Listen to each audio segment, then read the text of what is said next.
وبركاته. الحمد لله رب العالمين وبه نستعين على أمور الدنيا والدين والصلاة والسلام على أشرف الأنبياء والمرسلين نبينا محمد وعلى آله وصحبه أجمعين. رب اشرح لي صدري ويسر لي أمري واحلل عقدة من لساني يفقه قولي. اللهم علمنا ما ينفعنا وانفعنا بما علمتنا وزدنا علما وأصلح لنا نياتنا أجمعين يا رب العالمين. اللهم فقهنا في الدين أجمعين وعلمنا التأويل. Allahumma amin. Alhamdulillah, segala puji hanya milik Allah Subhanahu wa taala. Salawat beriring salam tidak lupa kita sampaikan pula kepada Nabi kita Muhammad sallallahu alaihi wasallam beserta kepada keluarganya, sahabatnya serta umatnya yang mengikuti sunnahnya hingga akhir zaman.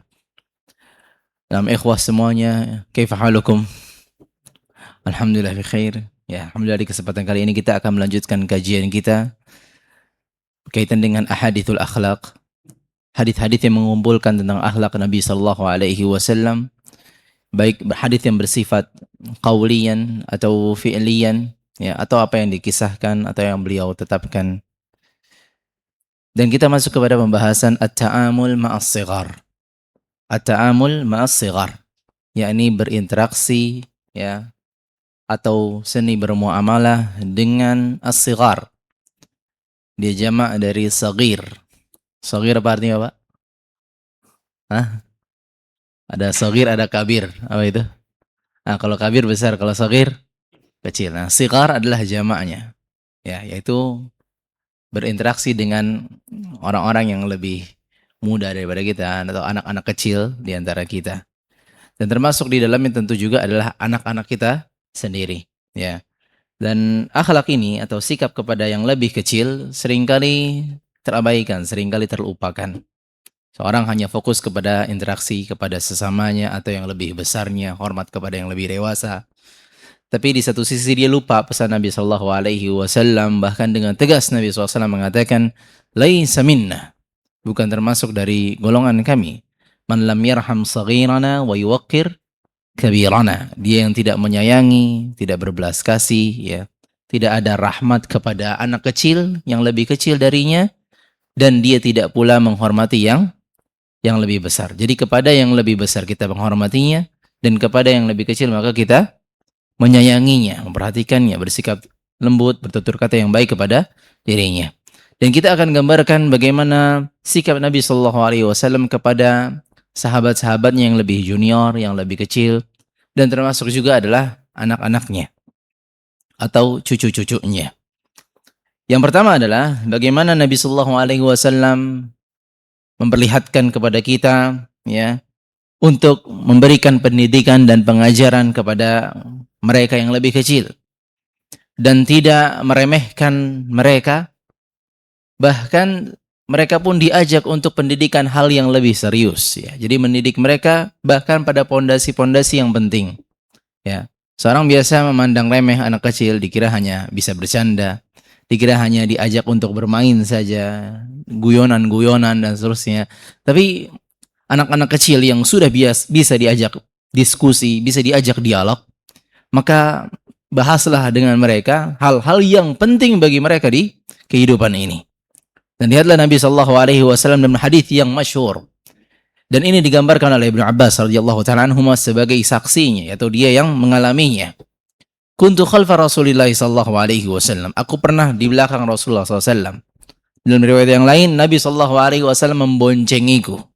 Ya, dan di sini menunjukkan ketawadhuan beliau, ya. Meskipun beliau adalah sosok yang luar biasa, terpandang, terhormat, ya, adalah nabi, manusia yang terbaik, tapi tidak sungkan untuk memboncengi orang selainnya. Dan bukan hanya beliau, bukan hanya Ibnu Abbas, sahabat-sahabat yang lain pun juga demikian, ya. Nabi SAW adalah sosok yang tawadhu, memboncengi anak kecil.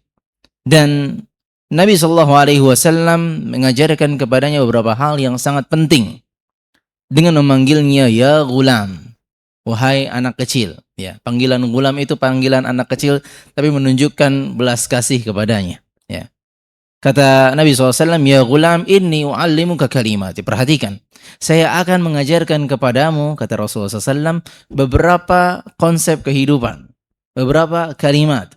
Ya. Dan ini diawali dengan mukaddimahnya. Jadi Nabi SAW tidak langsung mengatakan, ihfadillah yahfadka, ihfadillah tajid tujahak. Enggak. Nabi SAW memulai dengan mukaddimah agar gulam ini, yakni Ibnu Abbas, perhatiannya tertuju kepada pesan Nabi SAW. Ya. Tidak baru dipanggil langsung diajarkan. Ya gulam, ya fulan, ihfadillah ya fadga. Apa-apa Rasulullah enggak ketinggalan tadi. Enggak. Tapi Nabi SAW mengasih mukaddimah.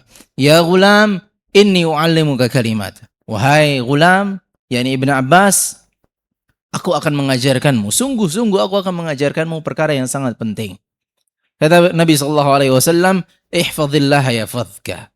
Jagalah Allah, yakni jagalah agama Allah, syariat Allah, tunaikanlah hak-hak Allah, maka Allah akan menjagamu. Ya. Dan pesan ini ditangkap dengan baik oleh Ibnu Abbas radhiyallahu taala anhuma, meskipun umur beliau sangatlah kecil, ya. Umur beliau masih sangat kecil, ya. Di sini disebutkan umurnya kurang lebih, ya, belum sampai belasan tahun, ya. Kurang dari 10 tahun. Ya, bagaimana dia bisa menangkap pesan yang luar biasa. Ihfazillaha yahfazka. Jagalah Allah, niscaya Allah akan menjagamu. Ihfazillah tajidhu tujahak. Jagalah Allah, yakni syariat Allah, tunaikanlah dengan baik, maka engkau akan mendapati Allah berada di hadapanmu, yakni Allah akan membimbingmu. Idza sa'alta fas'alillah.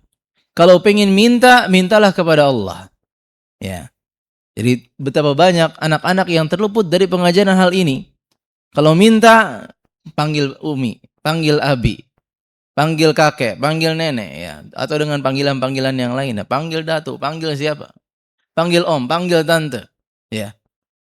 Jadi penanaman hanya meminta kepada Allah ini penting untuk ditanamkan semenjak dari kecil.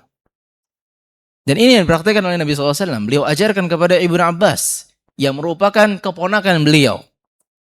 Idza sa'alta fas'alillah. Kalau mau minta, mintalah kepada Allah. Mau minta mainan, mau minta makanan, mau minta apapun, minta hanya kepada Allah. Wa idza sta'anta fasta'in billah. Kalau kamu minta tolong ada kebutuhan, kamu kesulitan, pertama langsung minta kepada Allah. Baru setelahnya minta kepada orang lain, enggak masalah. Tapi bagaimana di sini Nabi SAW mengarahkan tujuan hidupnya dan segala permintaannya, kebutuhannya hanya kepada Allah Subhanahu wa taala. Kemudian wa'lam anna al-ummata law ijtama'at ala an yanfa'uka bi syai' lam yanfa'uka illa bi syai'in qad katabahu Allah lak. Camkan ini wahai Ibnu Abbas, camkan ini wahai gulam. Sekiranya seluruh umat bersatu padu untuk memberikan manfaat kepadamu, kebaikan kepadamu, semuanya sepakat, satu dunia ini sepakat, maka mereka tidak akan bisa memberikan manfaat kepadamu kecuali sesuai dengan apa yang Allah telah tetapkan. Ya. Jadi kalau semuanya bersatu padu, pengen menolongmu, pengen membantumu, pengen ngasih manfaat, itu semua tidak akan berarti kecuali sesuai dengan apa yang Allah telah tetapkan. Begitu pula sebaliknya, walau ijtama'u ay yadurruka bi syai' lam yadurruka illa bi syai'in qad katabahu Allah 'alaik. Kalau sebaliknya, kalau seluruh umat, seluruh manusia di atas muka bumi ini, mereka semua satu suara sepakat untuk mencelakaimu, ingin membinasakanmu, maka itu tidak akan terjadi kecuali apa yang Allah telah tetapkan. Lalu lihat di sini Nabi SAW mengatakan, rufi'atil aqlam wa jaffatis suhuf. Pena-pena telah diangkat dan lembaran-lembaran telah kering. Yakni lauhul mahfuz, dia tidak akan bisa diubah lagi. Ya. Tidak akan diubah lagi. Ya. Jadi ikhwati fiddin, azani Allah ikum jami'an. Di sini bagaimana Nabi SAW mengaitkan hati Ibnu Abbas kepada Allah semata. Dan mengaitkan hati Ibnu Abbas kepada keimanannya kepada takdir Allah Subhanahu wa taala. Sehingga semuanya tentang Allah Subhanahu wa taala, ya. Berbeda sebagian anak-anak justru ditanamkan hanya kepada orang tuanya. Ketika orang tuanya tidak ada, maka dia lepas. Hanya ditanamkan tentang pamannya, tentang omnya, tentang tantenya, tentang kakek neneknya, tentang keturunannya.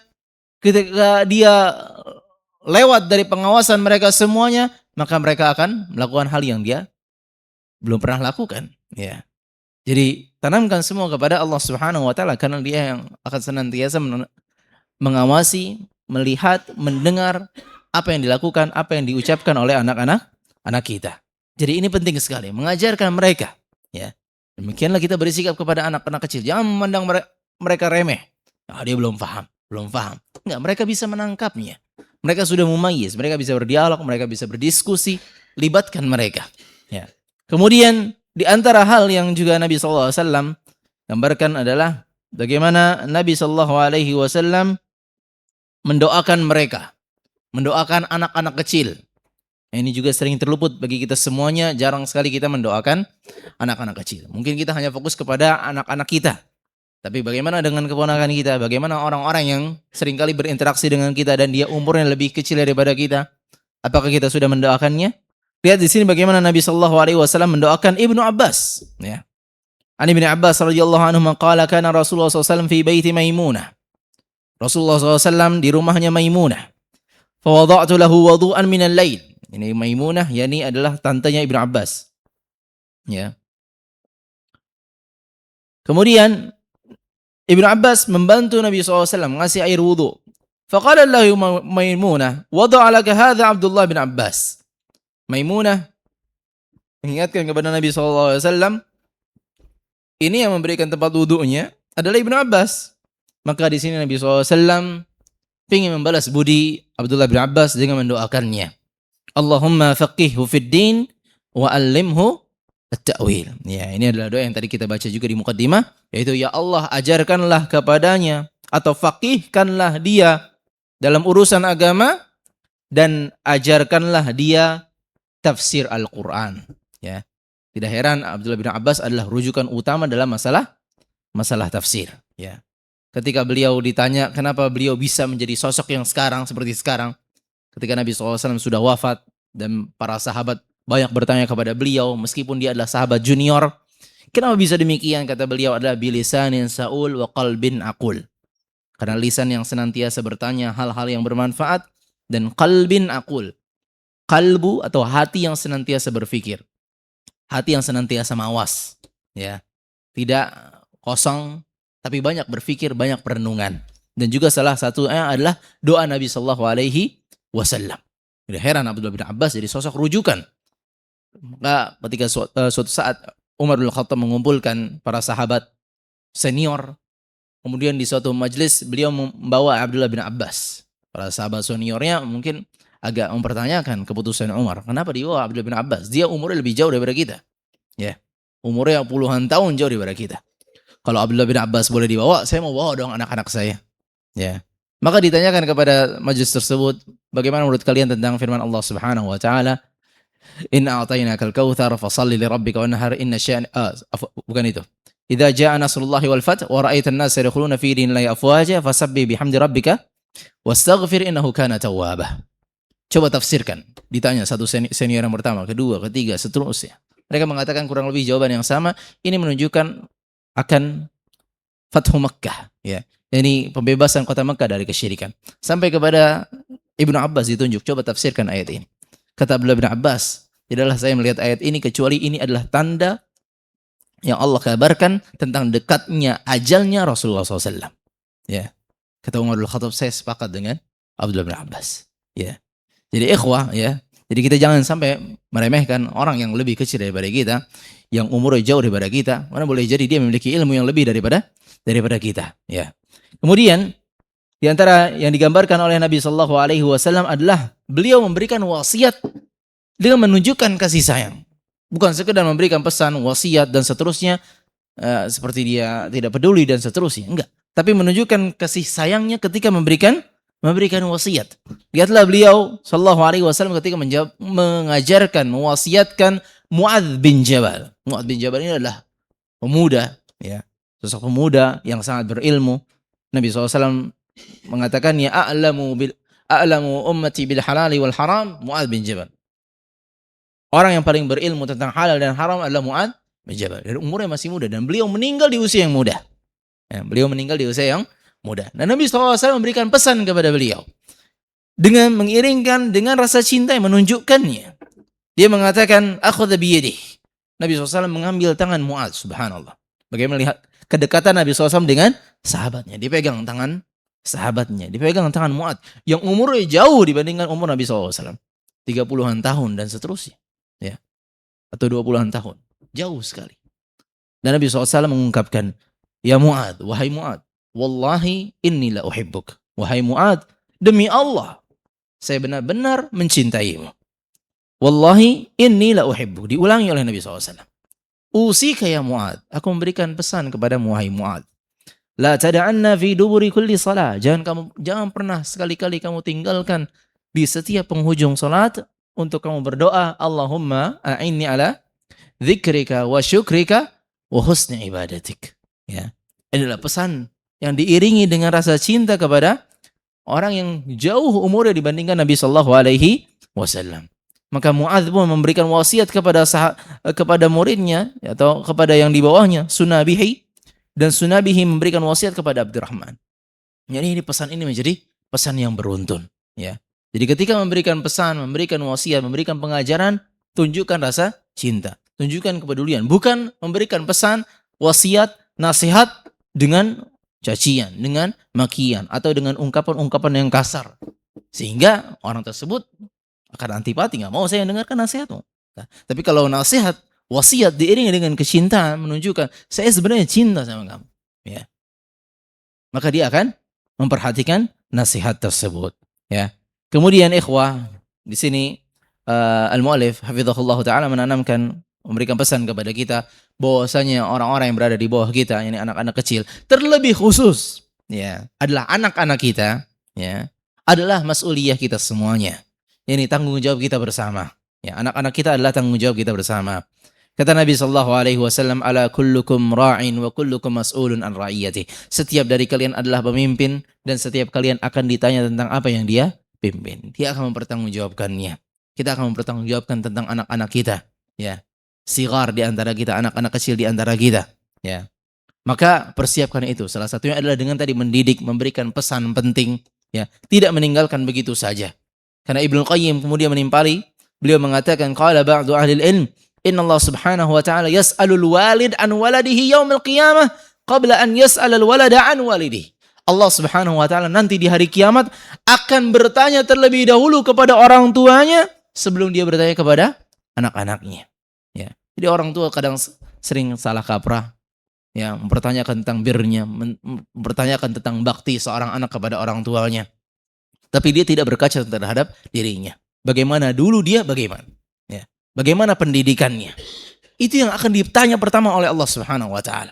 Sebelum misal anaknya durhaka, tapi yang pertama kali ditanya adalah orang tuanya. Kenapa anak ini bisa durhaka?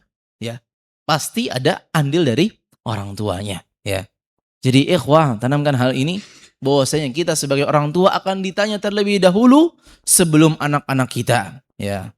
Karena sebagaimana anak memiliki hak atau orang tua memiliki hak, maka anak-anak juga memiliki hak, ya. Dan salah satu hak dari anak-anak adalah ku anfusakum wa ahlikum nara. Jagalah jagalah diri kalian dan anak-anak kalian dari api neraka. Kata Ali bin Abi Thalib, "Allimuhum wa addibuhum." Ajarkan mereka dan tanamkan adab kepada mereka. Jadi bukan hanya ngasih fulus, bukan hanya ngasih makanan, bukan hanya ngasih tempat tinggal, bukan hanya ngasih pakaian, bukan hanya, ya. Tapi yang terpenting adalah penanaman ilmu agama dan tentang adab, ya, tentang adab. Tahu banyak anak-anak yang sekarang subhanallah dia tidak beradab karena orang tuanya lalai, ya. Orang tuanya menganggap tanggung jawabnya hanyalah kerja. Orang tuanya menganggap tanggung jawabnya hanyalah ngasih nafkah. Habis itu udah berhenti. Dan ini salah kaprah, ya. Orang tua akan ditanya semuanya, ya.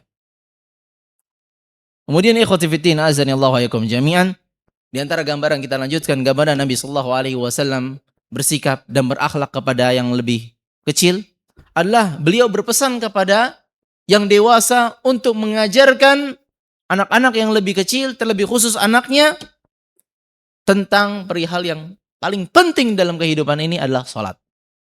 Kata Nabi SAW, muru auladakum atau muru abna'akum bis salah li sab'i sinin. Perintahkanlah anak kalian untuk salat ketika dia sudah genap 7 tahun. Ya, ketika anak sudah masuk 7 tahun, maka perintahkanlah dia untuk salat.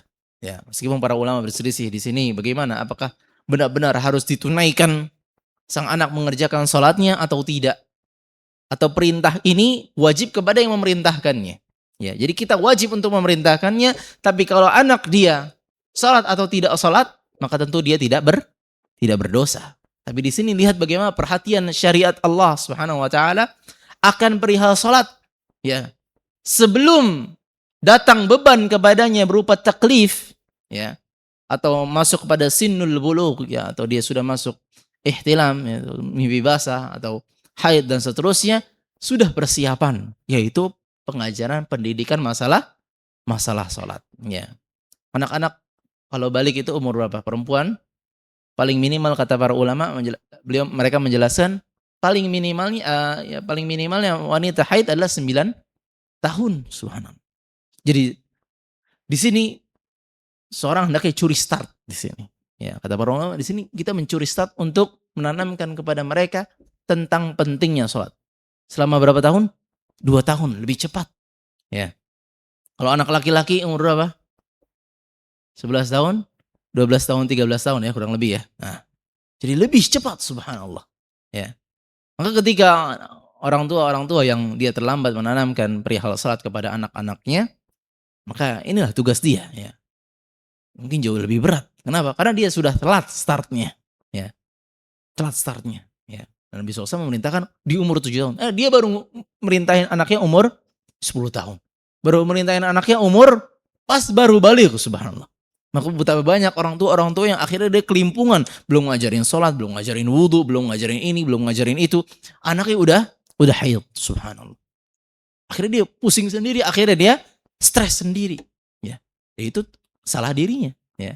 Tidak adanya persiapan. Ya. Kemudian Nabi SAW memerintahkan agar orang tua menjaga anak tetap di atas fitrah. Ya. Mengingatkan bahwasanya setiap anak lahir di atas fitrah. Kata Nabi SAW, "Ma min mauludin illa yuladu ala fitrah." Setiap anak yang dilahirkan pasti di atas fitrah. Yang salah satu makna fitrah ini fitratu tauhid. Mengesahkan Allah semata dalam peribadatannya. Fa'abawahu. Maka disinilah peran dari kedua orang tuanya. Yuhawidanihi. Kedua orang tuanya, dia yang berperan. Menjadikan anaknya Yahudi. Au yunasrani, atau menjadikan anaknya Nasrani. Au yumajjisani, atau menjadikan anaknya penyembah api. Subhanallah. Kama tuntajul bahimatul jam'a hal tuhissuna fiha min jad'a. Thumma yaqul Abu Hurairah waqra'u in syi'tum. Kata Abu Hurairah, bacalah kalau kalian ingin. Fitratallahi allati fatara an-nasa 'alaiha. Jadi di sini ikhwah, kita diajarkan untuk menjaga anak tetap di atas fitrah. Karena syaitan akan senantiasa menggoda manusia, mengeluarkannya dari fitrah. Ya. Entah dengan peran lingkungannya atau mungkin dari yang paling dekat dengannya, itu orang tuanya. Menjadikan anaknya Yahudi, menjadikan anaknya Nasrani, menjadikan anaknya tentang Majusi. Dan ini bukan hanya semata-mata tentang peralihan dari satu agama ke agama yang lainnya. Fitrahnya ini ketergantungan kepada Allah, mentauhidkan Allah. Ya. Disinilah peran orang tuanya menjadikan anaknya tergantung kepada makhluk yang lain. Menjadikan anaknya yang tadinya hanya bergantung kepada Allah di atas fitrah, lalu dia gantungkan, dia palingkan ketergantungan itu kepada dirinya sebagai makhluk. Tergantungan kepada orang tuanya, tergantungan kepada abangnya, kepada kakaknya. Itulah peran orang tuanya. Dan di sini peran orang tua. Apakah dia ingin tetap menjadikan anaknya tetap di atas fitrah, atau justru dia yang secara sadar atau tidak sadar merusaknya. Ya. Jadi ikhwah, ini pesan yang penting sekali. Ya. Kemudian yang berikutnya adalah bagaimana gambaran sikap Nabi Shallallahu Alaihi Wasallam kepada mereka yang lebih kecil. Adalah Nabi Shallallahu Alaihi Wasallam memberikan salam dan mengajarkan mereka untuk menyebarkan salam. Ya. Jadi Nabi Shallallahu Alaihi Wasallam menyebarkan salam kepada anak-anak yang lebih kecil. Meskipun secara sunnahnya, kata Nabi SAW, yusallimus saghiru alal kabir. Ya. Yaitu idealnya adalah yang kecil memberikan salam kepada yang lebih besar. Yang muda memberikan salam kepada yang lebih tua. Yusallimus saghiru alal kabir wal maru al qa'id. Ya, orang yang berjalan memberikan salam kepada yang duduk. Ya. Jadi wal qalil 'alal katsir, yang sedikit memberikan salam kepada yang banyak. Ya, ini idealnya. Tapi terkadang kita perlu untuk keluar dari yang ideal untuk memberikan pengajaran kepada mereka. Ya, di sini Nabi SAW memberikan salam kepada mereka. Padahal Nabi SAW lebih tua dibandingkan mereka, lebih terhormat dibandingkan mereka. Tapi Nabi SAW memberikan salam kepada mereka. Marra bisibyanin al-abuna fasallama alaihim, kata Anas bin Malik. Nabi SAW itu berjalan, kemudian melihat ada anak-anak kecil sedang bermain. Nabi SAW mengucapkan salam. Terkadang kita gengsi, ya, malu. Ya. Takut dikatakan apalah, takut dikatakan inilah. Ya. Memberikan salam kepada anak kecil. Dan ini adalah sunnah. Dan ini adalah sunnah berikutnya adalah Nabi SAW ketika menziarahi orang-orang Ansar, fayusallimu ala sibyanihim. Nabi SAW ucapkan salam kepada mereka semuanya, anak-anak kecilnya. Wa yamsah biru'usihim. Dielus kepala mereka. Wa yad'u lahum, dan mendoakan mereka. Ya.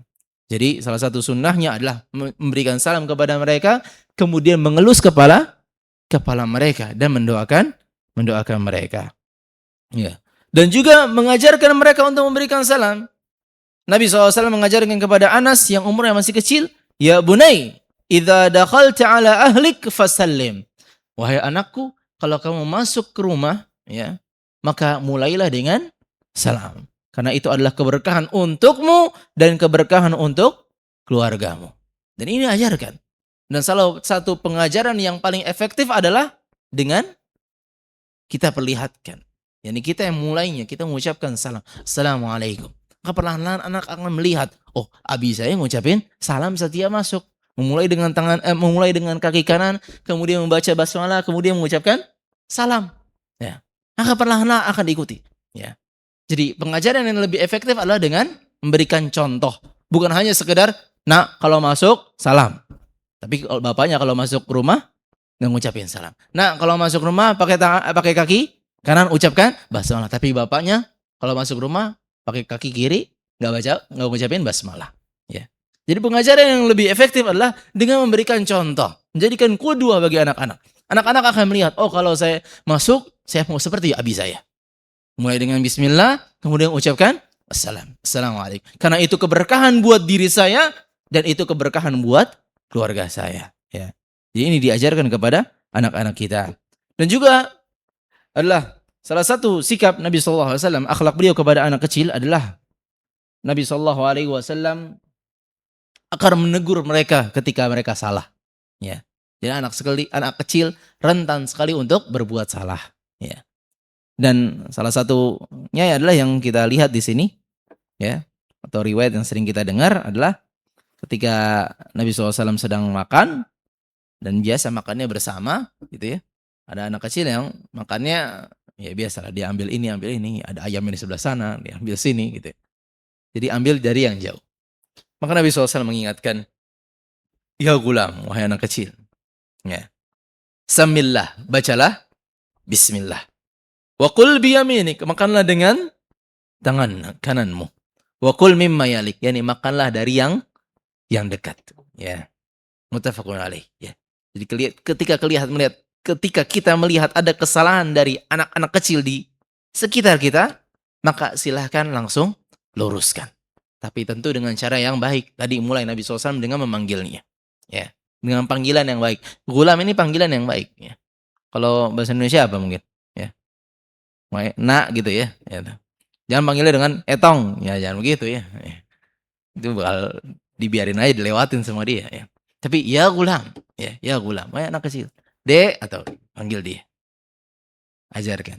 Kalau mau makan dengan tangan kanan, mulai dengan bismillah, ya.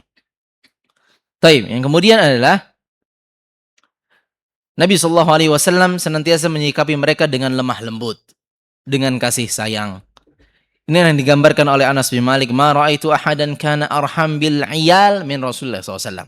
Aku tidak pernah melihat ada orang yang lebih sayang kepada anak-anak yang lebih kecil dibandingkan Rasulullah sallallahu alaihi wasallam, ya. Dan bentuk kasih sayang beliau, lemah lembutnya beliau adalah salah satunya adalah mengajak mereka untuk sholat bersama, ya. Nabi sallallahu alaihi wasallam memiliki anak namanya adalah Zainab bintu Rasulullah SAW. Zainab bintu Muhammad.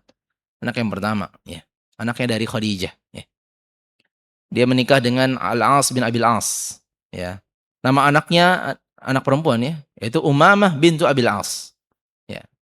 Siapa namanya? Umamah. Umamah bintu Abil As. Ya. Nabi SAW terkadang membawa Umamah salat bersamanya berjamaah yakni di masjid. Ya. Digambarkan di sini an Amr bin Sulaim Az-Zuraqi annahu sami'a Abu Qatadah yaqul bainama nahnu fil masjid julusun kharaja alaina Rasulullah SAW yahmilu Umamah bint Abil As bin Rabi' wa ummaha Zainab bintu Rasulullah SAW. Kita melihat Nabi SAW menggendong Umamah. Wa hiya sabiyyah, dia masih kecil. Yahmiluha ala atiqih. Nabi SAW menggendongnya ala atiqih di sini. Ya, di pundak. Fa sallallahu Rasulullah SAW wa hiya ala atiqih. Ya, Nabi SAW menggendongnya, dia di atas pundak. Dan ketika Nabi SAW hendak rukuk, maka dia akan menurunkannya. Wa iduha idza qama hatta qada salatahu yaf'alu dzalik. Dan itu terus berulang sampai Nabi SAW menyelesaikan salatnya. Ya. Jadi ini adalah bentuk kasih sayang Nabi SAW kepada cucunya, yakni Umamah, mengajaknya untuk salat. Ya. Dan lihat di sini bagaimana Nabi SAW ketika mau ruku maka diturunkan anaknya. Ketika bangkit maka digendong lagi anaknya. Begitu pula cucunya yang lain yaitu Hasan dan Husain. Ya, Hasan dan Husain. Nabi SAW salat menggendong Hasan dan Husain dan membawa Hasan dan Husain kemudian meletakkannya. Kemudian beliau salat. Fasajada baina dhahrai salatihi sajdatan atala fiha atau atalaha. Nabi SAW sujud dan pada sujud yang itu Nabi SAW salatnya lama atau sujudnya lama. Qala abi, maka bapakku orang yang meriwayatkan hadis ini itu Syaddad, dia mengatakan rafa'tu ra'si, maka aku mengangkat kepalaku fa idza sabi ala dhahri Rasulullah. Ternyata cucunya lagi di atas pundak Nabi SAW wa huwa sajid, dan beliau tetap sujud. Farajatu fi sujudi, habis melihat ada anak kecil, maka dia sujud lagi. Falamma qada Rasulullah SAW salat, ketika Nabi SAW selesai salat, maka orang-orang bertanya, "Ya Rasulullah, innaka sajadta baina dhahri salat sajdatan ataltaha." Ya Rasulullah, engkau salat sujudnya lama sekali. Hatta dhananna annahu qad hadatha amrun, sampai kami mengira ada suatu hal yang terjadi. Ya. Mungkin wahyu turun atau mungkin suatu hal terjadi. Atau annahu yuha ilaik, atau mungkin wahyu turun. Kata Nabi SAW, kullu dzalika lam yakun. Itu semua tidak terjadi. Enggak ada kejadian apapun, tidak ada pula wahyu turun. Walakinna bani irtahalani, tetapi anakku ini, lihat subhanallah. Cucu di sini digambarkan dengan anak, menggambarkan kedekatan Nabi SAW dengan cucunya. Tetapi anakku ini irtahalani, yakni dia naik di atas punggungku. Saya dijadikan tunggangannya. Fakarihtu an uajjilahu hatta yaqdiya hajatahu. Maka saya tidak suka untuk buru-buruin dia. Saya biarkan dia sampai menuntaskannya agar dia puas. Ya. Jadi subhanallah Nabi SAW terus ya cucunya di atasnya. Jadi enggak dikasih isyarat ayo turun, enggak. Tapi dibiarkan ya sampai anaknya atau cucunya puas. Subhanallah. Kira-kira nih kakek-kakek yang sayang cucu bisa apa tidak seperti itu? Hah? Bisa insyaallah ya. Nah, jadi ditahan ya, biarin deh, terserah sampai kapanpun itu. Jadi lihat di sini bagaimana Nabi SAW sangat sayang dan sangat lembut kepada mereka. Ya. Kemudian di antara yang Nabi SAW perlihatkan akhlak beliau kepada mereka adalah menyenangkan mereka, ya, menghibur mereka. Lihat di sini, An Abi Hurairah radhiyallahu anhu, dari Abu Hurairah bahwasanya Rasulullah SAW beliau seringkali diberikan tamr, ini apa namanya? Kurma di awal waktunya. Ini ketika awal panen, maka yang diberikan langsung adalah Rasulullah SAW. Fayaqul, maka Nabi SAW mendoakan kepada orang yang memberinya, Allahumma barik lana fi madinatina, ya Allah berkailah kepada kami, yakni di kota kami, yakni Madinah. Wa fi thimarina, yakni tumbuhan-tumbuhannya, yaitu buah-buahannya. Wa fi muddina, yakni mud, berkahilah mud kami. Wa fi sa'ina, yakni 4 kali mud kami, ya. Barakatan ma'a barakah, keberkahan di atas barakah. Kemudian Nabi SAW diberikan kurma tersebut dan beliau memberikan kepada orang yang paling kecil yang hadir di tengah-tengah itu, ya. Di antara anak-anak kecil dikasih kepada anak kecil, ya. Dan juga Nabi sallallahu alaihi wasallam memuji, ya, seorang anak kecil yang memakai pakaian yang bagus dan beliau keturunan Habasyah, ya. Maka Nabi SAW memuji dengan bahasanya, ya, agar dia pahami.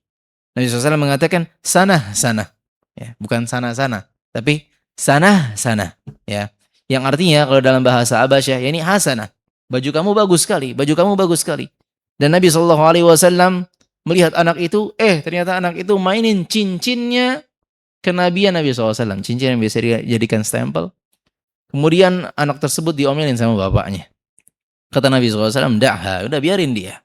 Thumma qala Rasulullah SAW, maka Nabi SAW mendoakannya, abli wa akhlifi, thumma abli wa akhlifi, thumma abli wa akhlifi. Ya Allah, semoga bajunya awet, pakaiannya awet, karena pakaian yang bagus. Ya. Jadi lihat di sini Nabi SAW mendoakannya di hadapan langsung anaknya, sehingga itu akan menghadirkan rasa senang di hati anak tersebut. Ya. Kemudian juga, ya, Nabi SAW suatu ketika, ya, beliau diberikan sebuah minuman, utiya bi syarabin fasyariba minhu, maka Nabi SAW minum langsung dari minuman tersebut.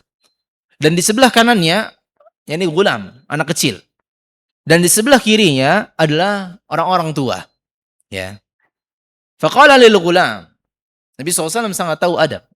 Dan Nabi SAW senantiasa komit dengan apa yang beliau sampaikan, yakni mulailah dari yang kanan, ya. Maka di sini Nabi SAW menimbang, di sebelah kanan adalah anak kecil, yang di kiri adalah orang-orang yang dewasa, orang-orang yang tua. Maka Nabi SAW tidak menggugurkan hak anak kecil itu tersebut begitu saja. Kendati pun dia di sebelah kanan. Nabi SAW berdialog, berdiskusi, bernego dengan dia. Nabi SAW mengatakan, ata'dhanu li an u'tiya haula. Wahai anak kecil, boleh nggak saya ngasih kepada mereka nih yang sebelah kiri saya, orang-orang tua nih. Ya. Tapi anak ini menolak, ya. Padahal Nabi SAW sudah minta baik-baik, ya. Tapi anak ini menolak, faqala la, enggak ya Rasulullah. Ya. Wallahi la uthiru binasibi minka ahada. Demi Allah, saya enggak mau ngasih jatah saya yang itu langsung darimu kepada siapapun mereka, ya. Jadi orang ini tahu kespesialan Rasulullah, enggak, saya mau langsung dari Rasulullah. Ini minuman langsung dari Rasulullah. Saya enggak mau ngasih kepada mereka meskipun mereka adalah orang yang tua, ya. Maka Nabi SAW memberikan kepada anak kecil tersebut. Jadi jangan melihat, oh anak kecil di sebelah kanan, ada orang-orang dewasa sebelah kiri, ya. Udahlah anak kecil, udah biarin. Ya, nggak perlu kita mulai dari yang kanan. Udah, yang penting orang-orang dewasa, ya. Jadi di sini para ulama, ya, menimbang ini tetap mendahulukan yang kanan meskipun yang kiri adalah orang-orang yang dewasa. Karena ada hadits lain menyebutkan mulai dari orang-orang yang dewasa, ya, au kama qala, ya. Mulai dari orang yang lebih tua. Itu adalah bentuk pemuliaan kepada mereka. Tapi ketika itu terjadi bertabrakan, ya, yang kanannya bukan orang yang dewasa dan yang kirinya ternyata orang yang dewasa, tetap muliakan yang sebelah kanan, ya. Lihat di sini Nabi SAW tetap muliakannya dengan mempertanyakannya, boleh apa tidak, mempertanyakan haknya. Boleh apa tidak saya ambil hakmu, ya, secara bahasa, ya. Lalu saya berikan kepada orang yang lain, orang yang sudah lebih tua. Maka orang tersebut tidak mau, ya. Jadi Nabi SAW tidak menyepelekan, anak kecil. Tahu apa anak kecil dan seterusnya. Tidak demikian. Taib. Yang berikutnya adalah Nabi SAW memerintahkan orang-orang yang dewasa, orang-orang tua untuk berlaku adil di tengah-tengah anak kecil. Terlebih khusus kepada anak-anaknya sendiri. Ya. Ini suatu ketika Nu'man bin Bashir, ya, beliau pengen memberikan kepada anaknya, Nu'man bin Bashir memiliki bapak namanya Bashir, ya. Nu'man bin Bashir. Nah, Bashir ini pengen memberikan kepada anaknya, ini Nu'man. Tapi istrinya mempertanyakannya. Ya, faqalat Amrah bintu Rawahah. Istrinya bernama Amrah bintu Rawahah. Amrah bintu Rawahah. Saudarinya Abdullah bin Rawahah. Ya. Kata istrinya, la arda hatta tushhida Rasulullah. Saya tidak akan ridha sampai kamu menjadikan saksi atas hadiahmu oleh Rasulullah SAW. Kamu harus minta Nabi SAW sebagai saksi dulu. Baru saya ridho kamu memberikan hadiah kepada Nu'man ini. Ya. Ya. Salah satu alasannya dikarenakan Nu'man ini punya saudara-saudara yang lain. Bahkan saudara-saudara dari ibu yang lainnya. Ya. Fa'amaratni an ushhidaka ya Rasulullah. Ya Rasulullah, saya disuruh sama istri saya untuk minta persaksian dari. Maka Nabi SAW bertanya kepada Bashir, "A'taita sa'ira waladika mithla hadha?" Apakah anakmu seluruhnya mendapatkan hadiah seperti ini? Dalam riwayat dijelaskan hadiahnya bentuknya adalah kebun. Dalam riwayat yang lain dijelaskan adalah seorang budak. Ya. Apakah anakmu mendapatkan hadiah yang sama? Kata Bashir, la. Maka Nabi SAW meresponnya, fattaqullah wa'dilu bain auladikum. Ya. Bertakwalah kepada Allah dan berbuatlah adil di antara mereka. Nah, kalau secara kebutuhan sesuai dengan kebutuhan. Kalau hajat antara anak yang pertama kedua itu berbeda-beda tentu ya. Beda umur, beda hajat, beda kebutuhan. Yang di bangku SMA, yang di bangku SMP, yang di SD, yang TK, tentu kebutuhan mereka berbeda-beda. Ada yang butuh laptop, ada yang butuh buku, ada yang butuh tas, ada yang butuh apa, ya. Secara kebutuhan berbeda. Tapi kalau masalah hadiah, maka harus adil. I'dilu baina auladikum. Yani adillah kepada mereka, ya. Kata Nabi SAW dalam riwayat yang lainnya, fala tushhidni ala jawr. Jangan kamu minta persaksian kepadaku untuk hal kezaliman. Fa inni la ushidu ala jur. Karena saya enggak akan memberikan persaksian kepada kezaliman.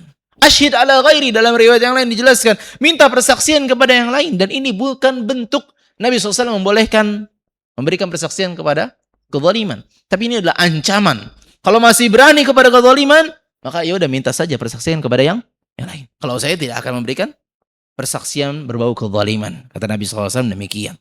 Dalam riwayat yang lain Nabi SAW mengatakan, ayasurruka an yakuna banuka fil birri sawa. Bukankah kamu senang kalau anak-anakmu semuanya berbakti kepadamu? Bukan yang ini doang yang kamu kasih hadiah dia berbakti, tapi yang lainnya durhaka. Bukankah kamu semua senang kalau semuanya berbakti? Kata Bashir, iya. Fala idzan. Maka kata Nabi SAW, kalau gitu jangan. Ya. Dalam riwayat yang lain Nabi SAW mengatakan, sawi bainahum, samakan, ratakan kepada mereka. Dalam riwayat yang lain juga Nabi SAW mengatakan ruddahu, ya. Mana tadi riwayatnya ya? Yani kembalikan, ya. Faruddahu, kembalikan. Menunjukkan hadiah yang dibagikan secara tidak rata, secara zalim, harus dikembalikan. Harus dikembalikan. Karena hadiah, subhanallah. Ya, hadiah. Kalau ada kezaliman di situ, subhanallah, maka akan rusak hubungan antara saudara. Betapa banyak saudara yang hubungan rusak karena yang satu, abangnya dikasih hadiah, dirinya enggak. Abangnya dikasih ini, dia enggak. Ya. Jadi ada rasa benci, hasad. Ya, ternyata itu adalah ulah dari orang tuanya. Dia benci kepada saudaranya, bahkan sampai pada titik dia benci kepada orang tuanya karena dia tidak adil. Ya. Allah Ta'ala a'lam bishawab. Kita akan lanjutkan sedikit setelah mendengar azan Isya. Barakallahu fiikum.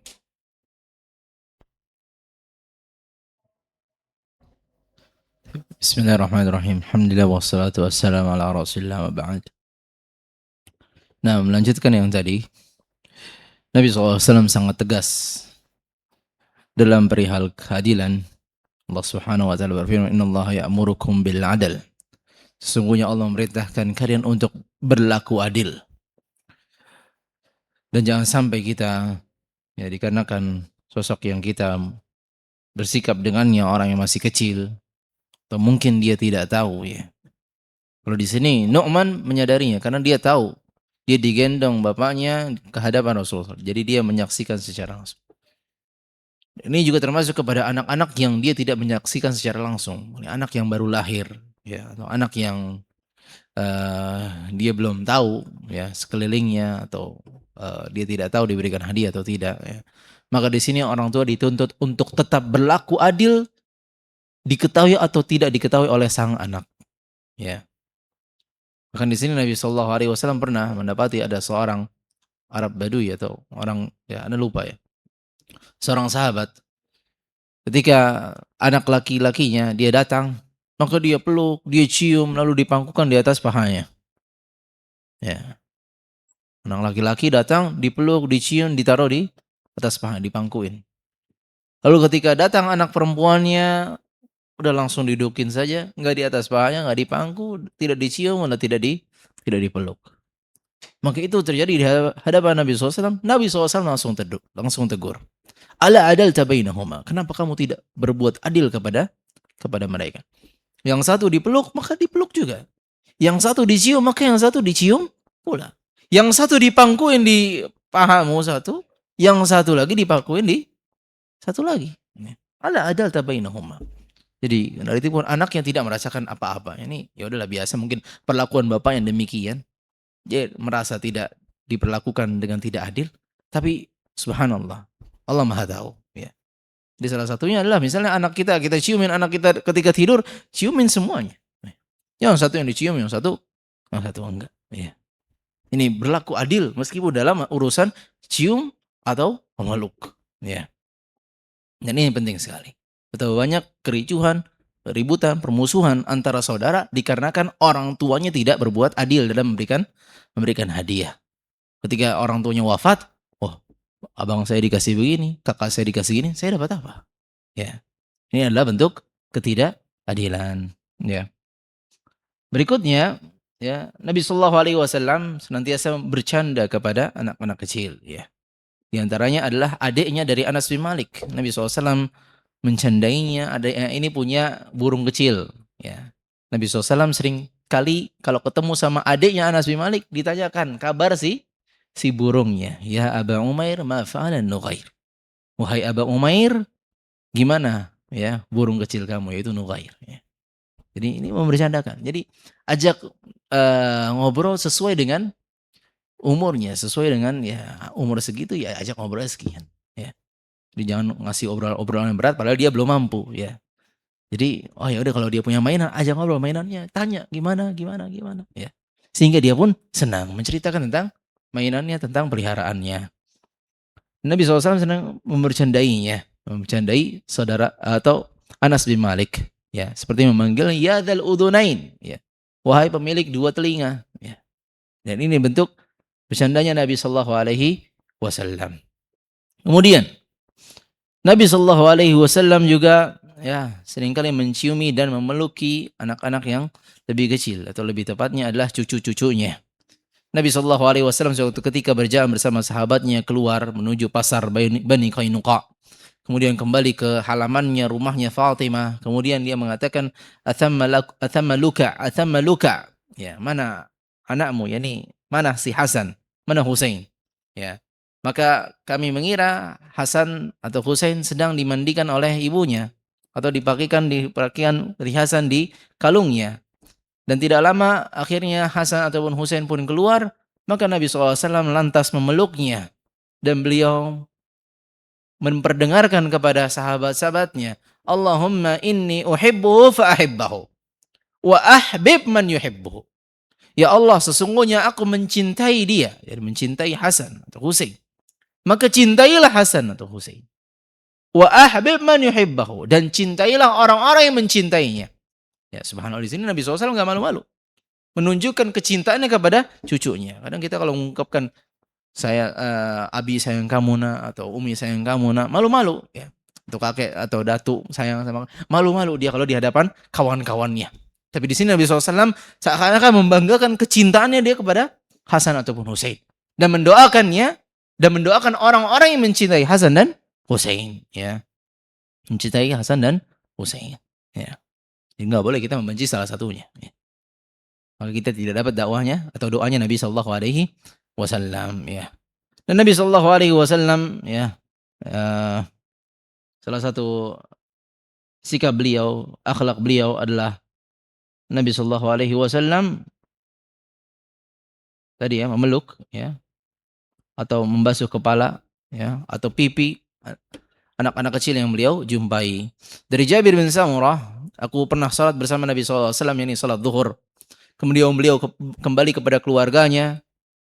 Wa kharajtu ma'ahu, dan aku mengikutinya. Ngintilin di sini Jabir bin Samurah. Fastaqbalahu wildan, ternyata ada anak-anak kecil menemui Rasulullah SAW di jalan perjalanannya. Faja'ala yamsahu khaddai ahadihim wahidan. Maka Nabi SAW mengusap ke pipinya satu demi satu. Wa amma ana famasaha khaddi, dan aku pun juga demikian. Jabir bin Samurah elap atau diusap pipinya.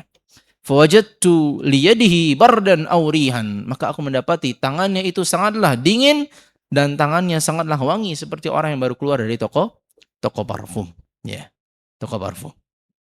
Dan juga di antara sikap Nabi sallallahu alaihi wasallam adalah beliau tetap melarang ya anak-anak kecil meskipun mereka belum baligh untuk mengajarkan tentang hal-hal yang dibolehkan dan mana hal-hal yang tidak diperbolehkan. Salah satunya adalah di sini digambarkan ya, adalah kepada Hasan bin Ali. Ketika Hasan bin Ali mendapati di rumah Nabi sallallahu alaihi wasallam ada kurma yang jatuh ya. Ini kurma sedekah, kurma zakat. Faja'alaha fi fihi. Kemudian dia ingin memasukkan kurma tersebut ke mulutnya. Kedapatanlah sama Nabi sallallahu alaihi wasallam. Kata Nabi sallallahu alaihi wasallam, "Kih, hentikan. Irmi biha, buang kurma tersebut. Ama alimta anna la na'kulu sadaqah." Tidakkah kamu mengetahui bahwasanya kita keluarga Muhammad ya, ahlu baitnya Nabi sallallahu alaihi wasallam tidak boleh memakan sedekah. Padahal di sini Hasan belum baligh ya. Kalaupun dia makan berdosa apa tidak? Tidak. Tapi di sini bentuk pendidikan Nabi SAW kepada anak-anak yang lebih kecil. Karena di sini dijelaskan ya, perkataan siapa di sini? Syekh mengatakan hafizahullah taala,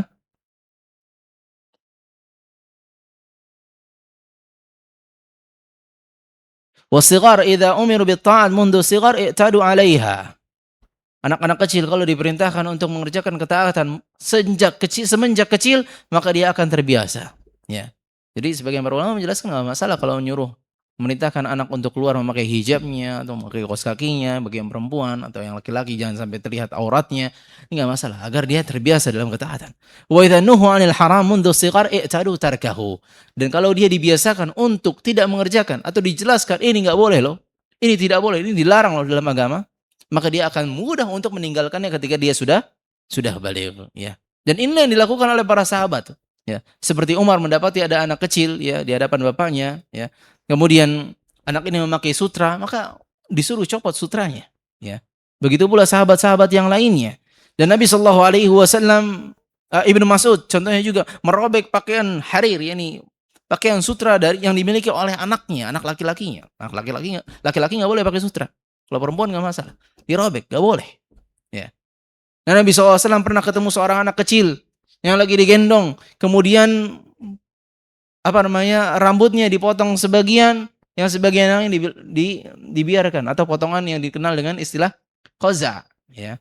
Atau kita bahasakan kalau sekarang itu potongan mohawk ya, mohawk ya. Mohawk ini yang sebagian digundul ya, yang sebagian lagi dibiarkan. Entah yang mau di atasnya atau yang sampingnya serah. Ya. Atau sekarang ada mohawk versi minim ya. Ini cuma jalan kutu aja gitu ya. Nah, ini juga nggak boleh ya. Ini juga nggak boleh. Ketika hal itu dilihat oleh Nabi SAW, maka Nabi SAW mengomentarinya. Ihlikuhu kullah aw itrukuhu kullah. Kalau mau potong semuanya. Mau potong gundul semuanya. Tapi kalau kamu biarkan semuanya. Jadi jangan sebagian dibiarin, yang lainnya digundul ya. Tapi kalau potongan tipis ya, tidak sampai gundul tidak masalah. Jadi sebagian di sini misalnya 2 cm atau 3 cm, yang atasnya lebih panjang, ya enggak masalah, ya. Yang enggak diperbolehkan adalah al-halqu ya ini sampai gundul plontos, ya. Yang satu plontos, yang sini enggak, ya. Untuk kalau dulu main bola ya, World Cup 2002 siapa? Hah? Pemain Brazil siapa? Strikernya? Potongan Ronaldo tuh ya. Nah, itu. Itu salah satu qaza ya. Ini cuma ada muncul di depan doang. Nah, ini nggak boleh. Nah, karena banyak yang ngikutin. Ya inilah ikhwah ya. Di sini bagaimana Nabi SAW tetap bersikap dengan baik kepada mereka, mengajarkan kepada mereka, pendidikan kepada mereka. Lalu bentuk Nabi SAW sangat perhatian kepada anak-anak kecil. Dan kita pun harus mengikutinya karena beliau adalah qudwah kita. Wallahu ta'ala a'lam bis-shawab. Baik, ada sedikit waktu, mohon maaf ya, karena cukup panjang. Kurang lebih hampir 25 hadis dan itu pun kita ringkas. Baik, ada yang mau bertanya? Ustadz, izin menyampaikan ada yang bertanya lewat Zoom. Fadhal. Ustadz, apakah hukum yang berhubungan dengan non-mahram termasuk berlaku kepada anak kecil? Berlaku kepada anak kecil. Yang kedua, dalam hadis disebutkan orang tuanya yang jadikan anaknya Yahudi. Bukannya non Bani Israel, tapi bisa jadi Yahudi karena jadi Yahudi itu harus berdasarkan keturunan langsung. Itu aja. Baik, barakallahu fiik. Perihal mahram, perihal bersentuhan, ya tentu itu belum dibebankan kepada mereka, ya karena ada hadis yang Juga di sini disebutkan Nabi SAW diajak beliau diraih tangannya oleh seorang jariyah, ini anak perempuan kecil. Ya. Ini beliau diajak kemanapun beliau atau beliau diajak kemanapun sesuai dengan kehendak si anak tersebut. Ya. Jadi kalau anak kecil maka belum terkena beban tersebut. Tapi kalau sudah balik, sudah mimpi basah, sudah ya bulughul hulum, maka beda cerita ya. Ada pertanyaan yang kedua, ya naam, sebenarnya Yahudi ya.